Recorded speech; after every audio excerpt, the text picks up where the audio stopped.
예를 들면 중위권 대학을 볼까? 중위권 대학이라고 한다면 소위 말하면 중경외시 이하에 대해 홍동건수 뭐 이쪽의 라인인데 2등급 다 묶여져 있잖아 아이들이. 11% 34%까지 모든 아이들이 다 그 대학 갈 수 있는. 그러면 아이들 엄청 많다고. 그러면 단순히 석차 2등급 가지고 변별을 낼 수가 없단 말이야. 그러니까 석차 등급이 절대적인 기준이 아니라고. 9등급 체제에서는 절대적인 기준이죠. 하지만 5등급 체제에서는 절대적인 기준이 아니란 말이야, 대학들이. 그래서 대학들이 학생부 교과 전형도 정성평가 요소를 도입하는 이유가 바로 그런 거거든. 근데 이제 그 정성평가의 어떤 비중이 30%, 경희대는 30%라고요. 그러면 이거는 석차 등급에서 뒤집일 수 있는 정성평가에서 요소가 있단 말이야.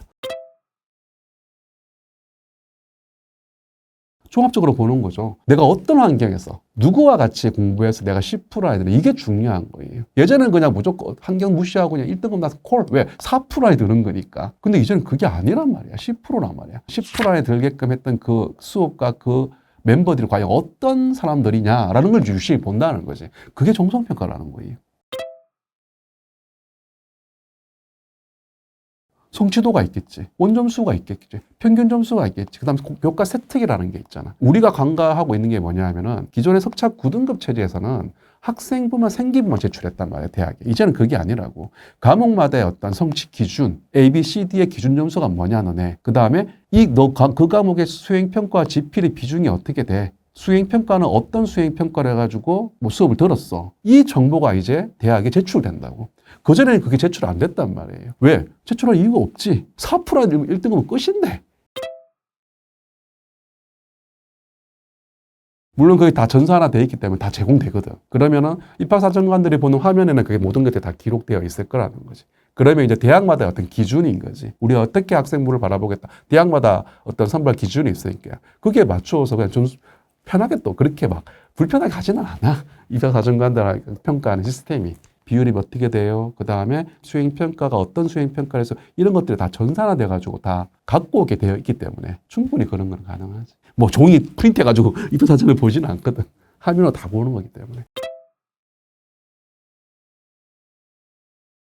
당연하지. 다 볼 수 있지. 이 과목에서 1등급 나면 B야. 뭐예요? 뻔한 거죠. 그 학교 멤버들이 다 공부 못하는 거예요. 왜? 10%에 드는데도 B밖에 안 나왔어. 그럼 그 1등이 무슨 의미가 있어? 그 다음 세특 내용까지 보게 된다고 한다면은 고등학교는요, 교과목별로 성취 기준을 다 마련합니다. 이런 평가에서 이렇게 했으면 얘는 A를 주겠다. 그 기준들이 촘촘하게 다 과목별로 다 기준 되어 있어요. 또 그게 다 전산화되어 있어요. 그게 아니라고요. 1등급인데 A고 2등급인데 A야. 그러면 보겠죠. 이 친구는 왜 2등급이냐. 그 환경을 보겠죠. 2등급을 받았던 그 이유가 있을 거잖아. 봤더니만 2등급이 A인데 A에 대한 A를 받던 아이 비율이 높아. 애들이 많아. 평균 점수가 높아. 그럼 이 학교는 애들이 우수한 애들이 모여있는 아이들이거든. 그럼 2등급 될 수밖에 없지. 그럼 이 2등급 잘못돼서 이렇게 평가하지 않는다는 거지. 이 친구는 1등급이 원점수는 낮아. 근데 A는 나왔어. 성취도 비율을 보니까 그렇게 많지는 않아. 평균 점수가 또 낮아. 그럼 이거 일반고라는 거지. 어떻게 보면 평범한 고등학교? 그러면 얘는 또 1등급이라도 좋은 평가 안 받겠지요. 그러니까 이걸 종합적으로 같이 본다는 거예요. 이제는. 학생부를 보면 담임선생님이 얘가 왜 이런 A 성취를 줬고 얘가 왜 이 점수에 대한 어떤 줬는지에 대한 그 기준이라고 하죠. 말로서 한 500자 정도를 적어주는 아니. 이 세부 능력 및 특기사항이라고 합니다. 세특이라고 얘기를 하거든요. 지필고사는 문제를 푸는 영역이지만 그 과목을 내가 이해항을 바탕으로 해서 지적 호기심을 발현해가지고 그거를 깊이 있게 탐구하면서 또 다른 주제를 또 확장해 나가는 수업 내의 어떤 이 모든 활동들이 교과 세터에 기록되거든요. 그게 수행평가와 연계된다고 한다면 더더욱 더 좋죠. 이제 이게 중요해지는 입시가 2028학년도 이후의 입시라고요. 우리 입시라고요. 그 정성평가의 어떤 핵심은 그 교과 세특에 있단 말이에요.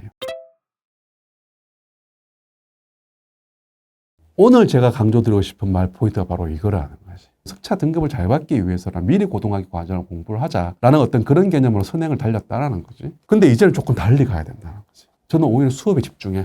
선행에 집중하는 게 아니고 수업에 집중하면서 수업 내용을 확실하게 완벽하게 이해를 해. 수업 내용에서 네가 뭔가 호기심을 가지고 뭔가 주제를 발견해. 그걸 바탕으로 해서 내가 수행평가를 하든 개인 활동이라도 그런 거 해. 그리고 그 결과물을 과목쌤한테 보여줘. 그리고 끊임없이 그 교과목쌤한테 질문을 해. 책을 소개시켜달라. 선생님을 계속 괴롭히면서 그 수업에 집중하면서 그 수업 내에서 내가 뭔가를 완벽하게 내가 이해하는 건 기본이고 거기에서 뭔가 내가 발전하려고 하는 어떤 그런 거리를 찾아내는 거. 중학교 때 충분히 연습을 하고 고등학교 올라가게 되면 이제 고등학교 때는 그 수업 자체가 수업에서 하는 수행평가라든지 수업에서 활동 그 자체가 이제 생기부에 기록되고 그게 직접적으로 대입과 연결되니까 중학교 때 미리 그걸 연습을 하라고. 중학교 때 좋잖아. 여유가 있고. 이때 하라고. 그 교과목 학습을 위한 선행이 아니라 고등학교 생기부를 위한 선행을 해라. 중학교 수업을 토대로. 한번 생각해 보세요. 대부분의 중학생들, 초등고학생들 선행을 하는데 그들이 다 고등학교 올라가면 다 수학 잘하고 다 서울대 갈게요.